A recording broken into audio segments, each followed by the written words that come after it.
मित्र शरददादा सोनवणे साहेब यांच्या पिंपळवंडी गावामध्ये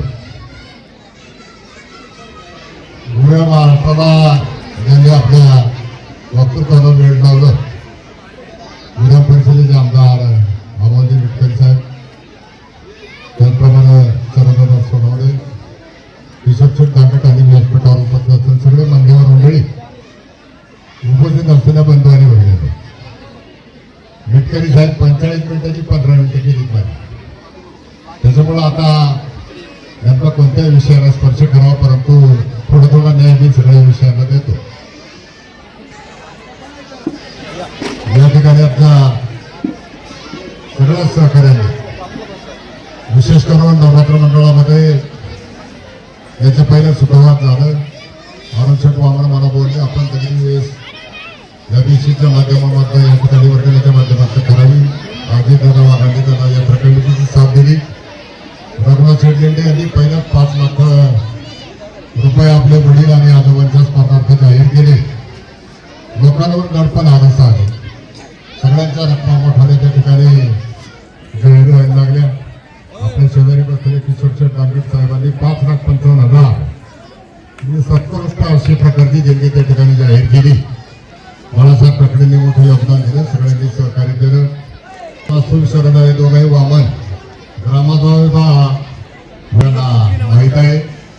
पडद्याच्या पाठीमागून अनेक अडचणी आल्या. कोकरी वासाहेबांनी तिथे सतत पाठिंबा दिलेला आहे. आणि आज प्रवेशद्वाराचं काम कोरोनाच्या काळामध्ये सुरू झालं. 5-6 वर्षाचा कालावधी नाही वाटलं तरी गेला. तर सगळ्या मंडळींनी त्या ठिकाणी चांगल्या प्रकारचं सहकार्य केलं.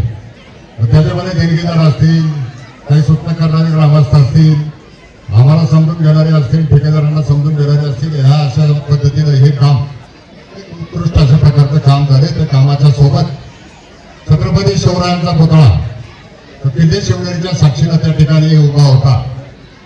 त्या पुतळ्याच्या ठिकाणी मोठा पुतळा बसवण्याचं ठरलं. आणि मग या पुतळ्याची देखभाल जतन कसं होईल, महाराजांवर अतिशय प्रेम असल्यामुळं शरददादांनी या पुतळ्याची देखभाल जबाबदारी घेतली.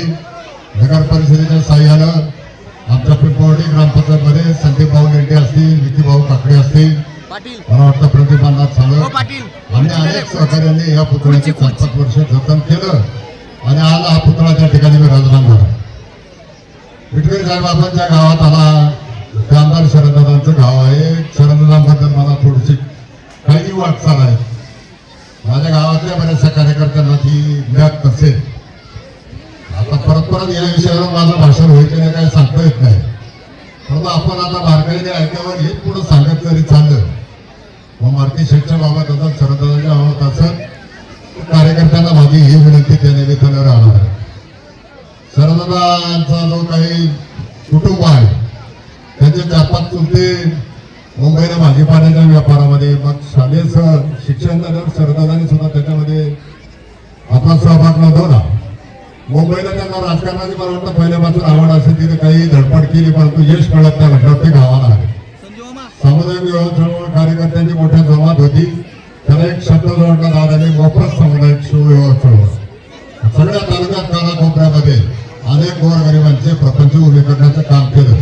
व्यक्तिगत स्वरूपात कोणाला अडचणी आल्या, कुठं दलित झालं, अपघात झाला, स्वतःच्या खिशामध्ये हात घातला ते कुटुंब त्या ठिकाणी उभं करण्याचं काम त्यांनी केलं.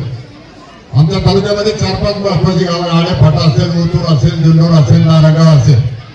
आपल्याला लोकसंग्रह वाढवायचं त्यांच्या मनात काय होती माहीत नाही. पण सकाळी तिकडे गेलं 100-150 माणसं, तरुण पोरं, ज्येष्ठ मंडळी, चला नाश्त्याला. वेळापत्रक जाहीर केलं. बरोबर माझी काही तात्पुरतं आहे परंतु दादाने ती कायम सेवा ठेवली. सकाळी दादा इथे येणारे काही वाट पाहिजे. एवढ्या सगळ्या तालुक्यामध्ये ते फिरत असताना भेटके साहेबांनी त्यांची एक दिवस गाठ पडली.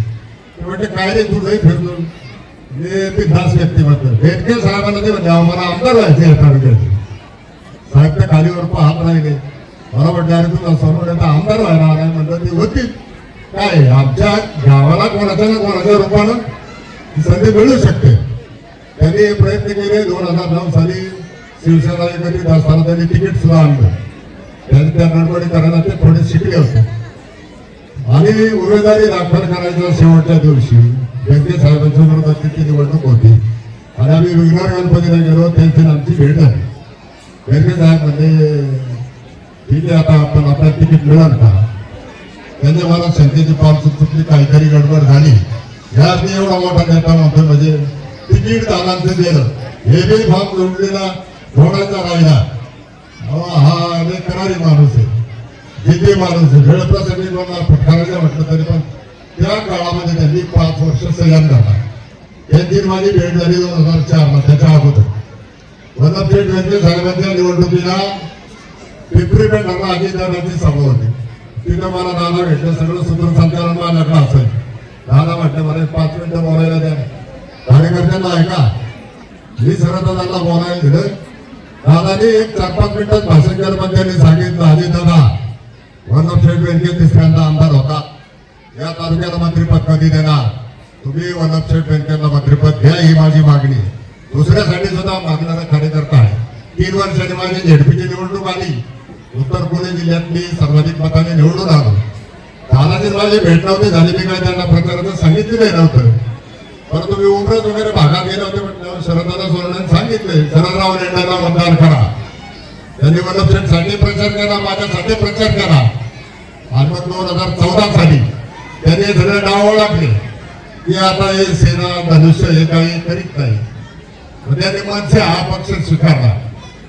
बरीच आमची मंडळी त्यांना म्हणायची ढेकळात रेल्वे चालवायची ना मनसेचं चिन्ह, ते बोलत नव्हते, काय ऐकून घ्यायचे.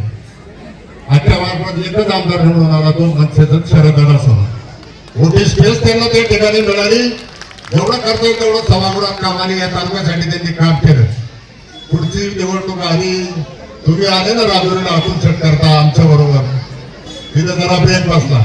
पण त्यांनी दुसऱ्या दिवशी सांगितलं हे जय पराजय लोकशाहीमध्ये हे वेगळा मार्ग, पण माझा जो वसा आहे या सगळे जे एवढे हजारो कार्यकर्ते जमले त्यांना मी अंतर देणार नाही.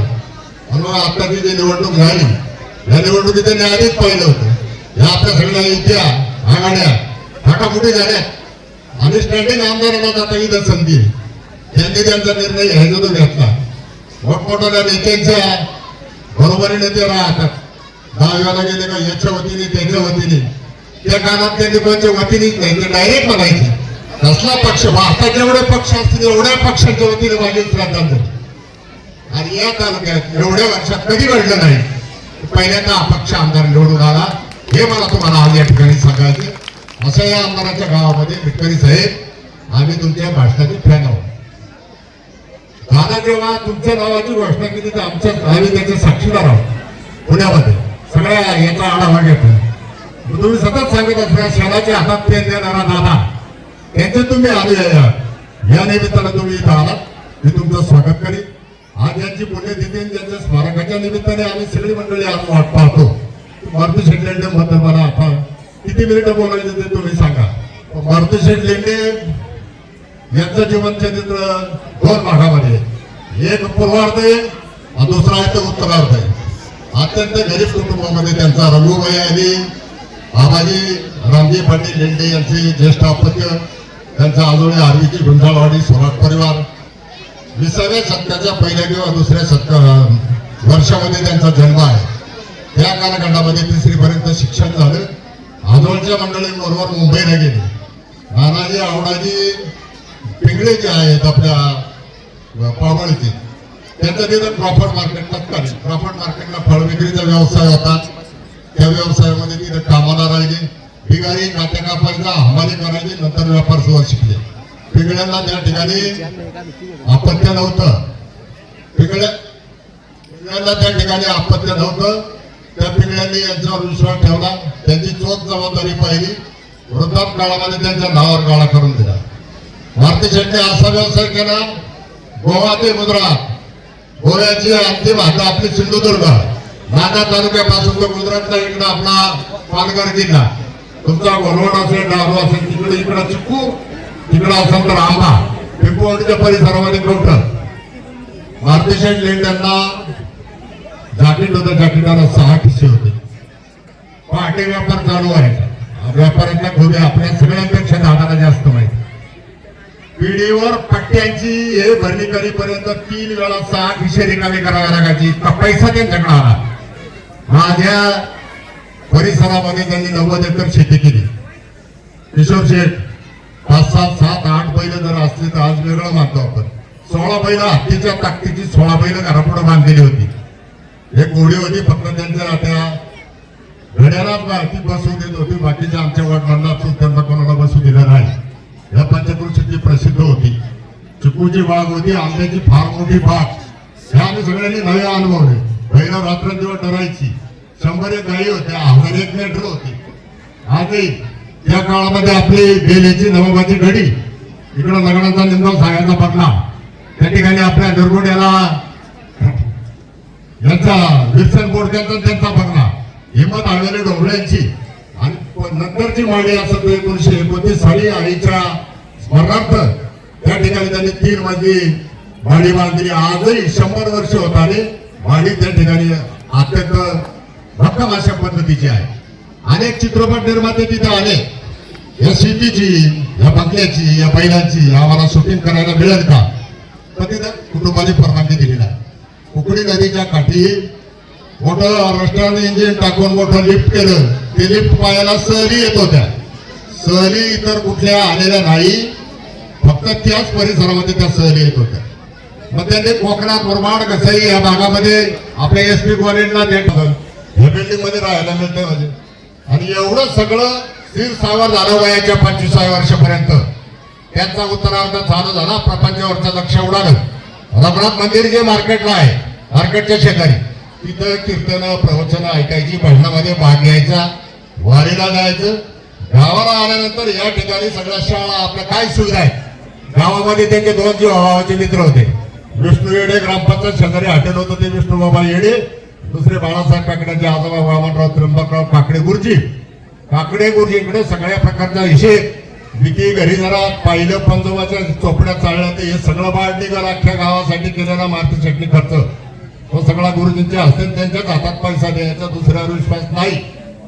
या अनुषंगानं ही घोडदौड चालू झाली. 1929 सालामध्ये बंगला बांधल्यानंतर सावळेराम बाबा पिंपवंडीकर यांनी जो महायज्ञ केला होता. इटकरी साहेब 2 वर्ष कोणी काय असा भजन सप्ताह वगैरे ठेवत नाही. आमच्या त्या मामाने 2 वर्ष सप्ताह चालवला. अखंड हरणात विना सप्ताह, रामकृष्ण हरिजप, 12 वाड्यात सहभागी व्हायच्या. आठवड्याचा जागर, शेवट जो होता तो कालाप्रसाद. कालाप्रसादाला सुरगांचे पवार राजे असतील, त्या ठिकाणी आपले इगतपुरीकर महाराज असतील, आपले मामा असतील, या सगळ्या मंडळींना त्यांनी त्या ठिकाणी आणलं. काल्याच्या प्रसादाचा खर्च 29 साली त्यांनी उचलला. साखरेचा शिरा पाहायला तरी मिळत होता का? साखरेचा शिरा केल्या, साखरीवर तूप आणल्याच्या नोंदी 29 साल काही जास्त जुना नाही. आयुधांना आठवणारी, तो शिरा खाणारी लोकांनी आम्हाला सांगितलं. तिथून पुढे त्यांच्या कार्याची सुरुवात झाली. 45 सालामध्ये त्यांनी ही जी शाळा आहे, आपल्या पाठीमागे शाळेचा आहे प्राथमिक शाळा, पिंपवंडी जुन्नर नगरपालिकेच्या नगर परिषदेच्या बाहेर इब्सन साहेबाची एवढे बुद्रुकची राजधानी एवढ्याची आपली 1840 सालची शाळा जरा अपुरी पडायला लागली. मुलींना शिक्षणाच्या निमित्तानं त्या ठिकाणी प्रवेश मिळायला लागले. 8 खोले एक हाती बांधून दिल्या. त्याच साली आमच्या ग्रामपंचायतीची इमारत सुद्धा त्यांनी बांधून दिली. पुढच्या काळामध्ये आपले धाकटे बंधू वारणे स्मशानभूमी आधुनिक केली 48 सालात. 47 सालामध्ये विविध कार्यकारी सहकारी सोसायटीची स्थापना केली. त्याच्यानंतर आपला मग दवाखाना केलाय, सुविधागृह केले, त्यांनी हायस्कूल बांधलं. हायस्कूलच्या परवानगीसाठी स्वतःची 10 एकर बागायती जमीन, 15,000 रुपये रोख देणगी दिली. तेव्हा 2.5 रुपये गोवन होती सिमेंटची. मग त्या पैशाचा आता लेखाजोखा जर काढला तर तो किती जाईल. या सगळ्या गोष्टी त्याच्यामध्ये सुविधागृहामध्ये चांगली प्रसिद्धी झाली पाहिजे. स्वतः दवाखाना बांधला, तिथं डॉक्टर ठेवला. 4 वर्षांनी मान्यता मिळाली. तोपर्यंत सगळे औषधं, सगळा डॉक्टर, सगळा खर्च स्वतः केला त्यांनी. इथे मराठी शाळेमध्ये 14 जानेवारीला संक्रांतीला गावाला आले की 15 जानेवारीला जवाहरलाल नेहरूंच्या अगोदर त्यांनी बालदिन सुरू केलाय. 15 जानेवारी हा बालदिन असायचा. आणि मुलोदयच्या शाळा होत्या, सूतकताई होती, कापूस पिंजायचा, सरके बाजूला काढायची, वेळू पिळू कठडीवर काम करायचं. आणि 7वी मधली विद्यार्थी गेला का तो कापड तयार करा. पहिल्या नंबरच्या विद्यार्थ्यांनी तयार केलेलं कापड विकत घ्यायचं आणि आयुष्यभर तेच सदरे वापरले, दुसरा सदरा वापरायचा नाही. मुलांना इथं खाऊना काय आणत होते, बदावाली खारकाची पोती होती साहेब, पोती. बाकीचा इतर काही खाऊ नाही. ही मुलं आमची मोठी झाली पाहिजे, सकत झाली पाहिजे. नंतरच्या काळामध्ये मुलांसाठी तालीम बांधून दिली, सगळं साहित्य त्या ठिकाणी दिलं. प्राथमिक आरोग्य केंद्रामध्ये बाबांनी त्या टायमाला दूध घे पावडरच्या दुधाची नुकतीच सुरुवात झाली. पोरांना दूध पाजा या सगळ्या गोष्टी त्यांनी त्या निमित्तानं सगळ्या समाजामध्ये आमच्या ग्रामदैवतानं पूर्वी पशु वळवले होता. भाऊराव पाटील काकडे आणि या सगळ्या समाज धोरणाच्या माध्यमातून पशु हत्या बंद केली. यात्रेच्या पूर्वीचा जर आपण इतिहास पाहिला त्याच्यात सुद्धा पुढाकार घेतला. मानवतेचा दृष्टिकोन त्या ठिकाणी अंगीकारलेला आहे. आज आमच्या 56-58 सालामध्ये अवकाळी पाऊस आला, बाजरी वेटाळण्याच्या काही सगळ्या बाजरीवर बुरशी पडली. ही बाजरी जर जनावरांनी खाली तर जनावर दगावणार. कातडीचा असेल, येडगावचा असेल, आपल्या सगळ्या भागामध्ये विकास सहकारी सोसायटीला ते काम दिलं होतं की तुम्ही याच्यात पुढाकार घ्या. नगर भागातला कडबा विकत आणला, सगळ्या जनावरांना मोफत वाटला. मोफत चारा वाटत एक ट्रॉली भरली तर किती फोटोग्राफी असते दादा. याची कुठं नोंद नाही काय नाही, परंतु गाई गोळी जडली पाहिजे. काळवाडीला सुद्धा त्यांनी 56 सालामध्ये सगळ्या मराठी शाळेची इमारत बांधली. जेव्हा आम्ही सगळीकडे तालुकाभर फिरतो, मी म्हटलं इकडं जरा आपल्या कर्नाटक मार्केश्वरांनी या गावांमध्ये इथे मारुती शेठचं नाव कसं काय? हा म्हटले या बाबाकडं आमची लोक आंब्याच्या सीझनला कामाला होती आणि त्या लोकांनी सांगितलं की आपल्या देवळाला हे पाहिजे, त्याला हे पाहिजे. बाबांनी दिले. कोकणात जा तुम्ही, तिकडं इकडं गोलवाट जा, नको जा, सगळीकडे त्यांच्या भरभरून अशा प्रकारच्या देणग्या आहेत. आमच्या 53 सालामध्ये त्यांनी विद्यालय, माध्यमिक विद्यालय सुरू केलं, हायस्कूल. 60 साली त्याची इमारत त्या ठिकाणी परिपूर्ण केली. आणि त्याच सालामध्ये माझ्या शाळेतली जी मुलं आहेत, माझ्या भागातली जी मुलं आहेत, सर्वांगीण सगळ्या पद्धतीनं शिक्षण असेल, राजकारण असेल, समाजकारण असेल, सगळी मुलं त्यांनी दगड सरांच्या सहकार्याच्या माध्यमात पंडित जवाहरलाल नेहरूंना भेट दिली. जवाहरलाल नेहरूंची भेट आहे. रघुनाथ चेप्परचं त्यांच्या मामाचं टक्कर होतं, त्याचं टक्कर वाजवलं पंडित नेहरूंनी. म्हणजे तिथपर्यंत आणि सगळ्या प्रकारचे खर्च हे बाबा करत राहिले. अध्यात्म असेल, बाकीच्या सगळ्या गोष्टी असतील. दुर्दैवानं त्यांना आयुष्य कमी मिळालं. त्या 60 सालानंतर काही थोडंसं आजाराचं निमित्त झालं. 22 एप्रिल 61 हा आमच्या दृष्टिकोनाचा तसा काळा आणि संघटित होणारा दिवस. 65 वर्ष झाले. हे आता दादा किशोर शेट्टी मंडळी आता आली नाही, तर मधला असा काळ गेला. बाबांनी त्यांच्या 25 वर्षाच्या काळामध्ये कोणत्या खिशात हातच घालून दिला नाही. त्याच्यामुळे मला काही ते जरा द्यायची सवय राहिली नाही. तुम्ही आम्ही सगळे एकत्रित आलो आणि आता ही कामं व्हायला. आणि मग ही वेज बांधत असताना त्यांनी आदरमधून देखरेख करत असताना त्यांचं काही जीवन पुरातवाला गेलं नाही. 2 सिंह आणून ठेवले होते, 1000 सिंह. त्याचे 2 वाजता झाल्यावर आपण त्यांच्या मंदिरामध्ये स्थापन केले. परंतु काहीतरी त्यांचा जीव असेल. आपल्याला शिवनेरीच्या पायथ्याचा पुतळा मिळतो, हे सगळं दुबळ दगडी सुंदर भव्य अशा प्रकारचं काम होतं. सगळी गावातल्या अनेक पक्षाची, अनेक विचाराची माणसं सगळी एकत्रित आलो. सगळ्यांनी त्या ठिकाणी त्या भाव जोपासायचं काम केलं. आणि म्हणून ही व्यवसाय पूर्णत्वात जात असताना 5-6 वर्ष लागली. दादाने मध्ये आढावा घेतला. आता प्रतिष्ठान त्यांनी त्या नावाने सुरू करून गरीब आणि गरजू मुलांना या निमित्ताने आता त्या ठिकाणी आपल्याला काम करायचं होतं. बारावाड्यांसाठी मुख्यत्यानं काम करायचे. त्यांनी ज्या ज्या क्षेत्रामध्ये काम केलं त्याच्या आपण भाग होऊ आणि काहीतरी आपण उतराई होण्याचा प्रयत्न करू. म्हणून हे स्मारक उभं राहिले. आता शेकडो वर्षाचे स्मारक राहील. आम्हाला अभिमान आहे की आम्ही सगळे कुठेतरी पायाचा दगड एखादा खडा टाकण्याचं काम त्या निमित्तानं सगळ्यांचा याच्यामध्ये हात लागला आहे. कारण नवरात्राची यात्रेची देणगीमध्ये प्रत्येक कुटुंब, प्रत्येक घटक त्याच्यामध्ये आहे. व्यक्तिगत सुद्धा मोठ्या स्वरूपामध्ये देणग्या दिल्या आहेत. प्रतिष्ठाने यावर्षी गावातल्या 2 मान्यवरांना पुरस्कार देण्याचं आयोजन केलं. एक भालचंद्र करांडे बीड मधला मुलगा. आताच्या दुष्काळात वडील आले, त्यांच्याबरोबर तो आला. नारायणगाववरून ते पोर्टला स्थायिक झाला. टेलर काम करून माणूस आता काही रेमोट टाकायला सुरू बनवलं. या माणसाने स्वतःच्या खिशाला कात्री लावली. 3 भावांचा निर्मळ परिवारात. निर्मळ म्हणजे आदिवासी जिल्हे हे माझ्या मळ्यात राहतात आमच्या शेजारी. त्यांची बहीण आणि त्यांचे 2 भाऊ तिघाही नोकरीला लावले. जातीने दाखले काढून शिक्षणाचा खर्च करीपर्यंत लाख रुपये पगार येतात. आम्हाला नाही करता आलं. हे या भालचंद्र कराड्याने केलं. भालचंद्र कराड्याचा तुम्ही सन्मान करता, तुमच्या कार्याला निश्चितपणे या ठिकाणी धन्यवाद. दुसरी आमची जयश्रीताई क्षीरसागर लग्न झालं होतं, राऊत परिवारात दिली होती. काय तो तिचा पती त्या ठिकाणी जरा कधी बंदी व्यवस्थित असल्यामुळे तिला ते आवडलं नाही. हा त्रास सहन होणार. इकडं आली गावाला. तिचे वडील आमच्या सगळ्यांचे ज्येष्ठ मार्गदर्शक. गावाला आली, परंतु भावांवर आणि वडिलांवर बोल नाही होऊन दिला तिने. डॉक्टर विठेकर हॉस्पिटल असेल, कातळे हॉस्पिटल असेल, भोसले हॉस्पिटल असेल, हॉस्पिटलांमध्ये परिचारिकेचं साफसफाईचं काम केलं. 2 मुलं तिथे बरोबर होते. दोन्ही मुलांना त्या ठिकाणी शिक्षण देऊन मोठं केले. आता एक मुलगा BHMS होतोय, आता फायनल परीक्षेत आहे. दुसरा मुलगा 12वी झाला. असे एका मातेचा यांनी या ठिकाणी आज पुरस्कार देऊन तिचा सन्मान करताय. हे निश्चितपणाने गौरवास्पद भाव आहे. खूप काही आठवणी आहेत. वेळेचं बंधन असल्यामुळे आणि तुम्हाला ऐकायला आम्ही सगळे आतुर आहोत. गावांना म्हणून ऐकायचं या भावनेबद्दल आता प्रवेशद्वाराचं उद्घाटन, लोकार्पण आणि या निमित्तानं मान्यवरांना बोलून पुढच्या कालखंडामध्ये आपण सुद्धा असं सामाजिक सेवेचं व्रत त्या ठिकाणी अंगीकारावं अशा प्रकारची भावना आपल्या सगळ्यांची आहे. हे कार्य पूर्ण आता तरुण पिढीने घ्यावं अशी मी त्यांना विनंती करीन. खरं सांगू का दादा, आम्हाला भाषण कवर करायला नव्हतं. तरुण पिढीला भाषणाला संधी द्या. सारखे आता ते कुठपर्यंत विचार. आता कौतुकाला फक्त काय मागितलं तर मार्गदर्शन करायचं या भावनेवर मी येऊन ठेवतो. पुढच्या कालखंडामध्ये तरुण पिढीने चांगल्या प्रकारचं तयार होऊन सामाजिक कामामध्ये त्या ठिकाणी योगदान द्यावं अशा प्रकारची भावना सगळ्यांच्या समोर व्यक्त करतो. पुन्हा एकदा गडकरी साहेबांचं मी मनापासून हार्दिक स्वागत करतो आणि थांबतो. धन्यवाद.